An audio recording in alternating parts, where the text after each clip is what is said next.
రక్షణ కార్యము క్రీస్తు శిలువ ద్వారా మాత్రమే సంపూర్తి చేయబడినది. But it is offered to lost mankind by the medium of preaching.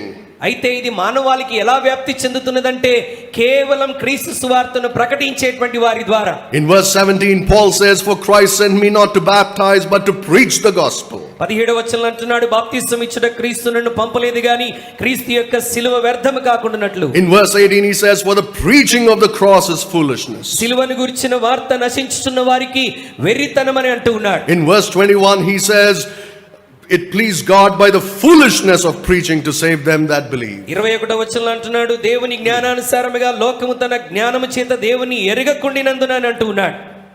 Salvation is offered by preaching.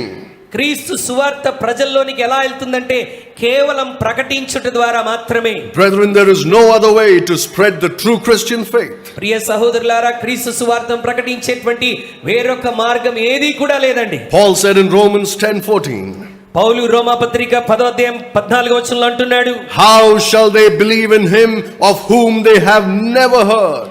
వారు విశ్వసించని వారికి ఎట్లు ప్రార్థన చేయుదురు?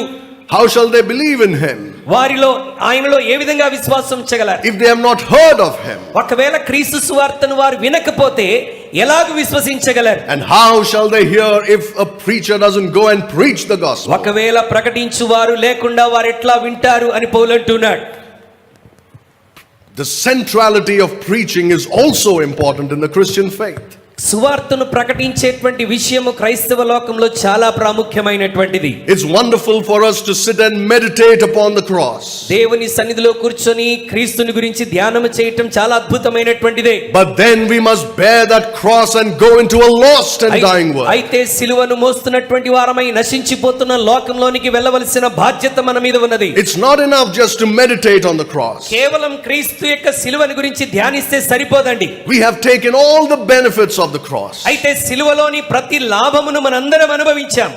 But how about those who have never heard of Jesus Christ? అయితే క్రీస్తుని గురించి వినటటువంటి వారి సంగతి ఏంటి? How about all those who are living in sin and going to hell today? లోకంలో పాపంలో జీవిస్తూ నరకానికి నశించిపోతున్నటువంటి ప్రజల సంగతి ఏమై ఉన్నది? Who is going to preach to them? వారికి క్రీస్తు సువార్తను ఎవరు ప్రకటిస్తారు? God is not going to send an angel from heaven to preach the gospel. వారికి సువార్త ప్రకటించడానికి పరలోకం నుండి దేవుడు దేవదూతలను పంపించట్లేదు. He has given this great commission to the church. ఆయన సంఘానికి గొప్ప ఆజ్ఞనిస్తూ ఉన్నాడు. He says, go and preach the gospel to the whole world. మీరు వెళ్ళి సర్వలోకానికి సువార్తను ప్రకటించండి. And I should say that Christianity in general all over the world and especially in India have failed to fulfill this great responsibility. ఒక మాటలో చెప్పాలంటే ప్రపంచమంతటను మరి ముఖ్యంగా భారతదేశంలో క్రైస్తవ్యం సువార్త విషయంలో విఫలమైపోయినది. We keep hearing news about how in many Western countries church buildings are being closed down and being sold to people of other faiths to have their own temples or whatever they have to worship. ఈ మధ్య కాలంలో అనేకమైనటువంటి వార్తలు మనం వింటూ ఉన్నాం. పాశ్చాత్య దేశాల్లో మరి మందిరాలు వేరే మతాల కొరకు అమ్మివేయబడ్డాయి. వారు గుడులుగాను లేకపోతే వేరే వ్యాపార స్థలాలుగాను వాటిని మార్చివేశారు. Why is that? ఎందుకు ఇలా జరుగుతున్నది? Because the old generation who trusted in Jesus Christ have passed away. ఎందుకనగా యేసుక్రీస్తునందు విశ్వాసం ఉంచినటువంటి ఆ తరం వారందరూ గతించిపోయారు. And the new generation does not believe in Jesus Christ. ఇప్పుడు నూతన తరం వచ్చారు. ఎలాంటి తరం అంటే క్రీస్తునందు విశ్వాసం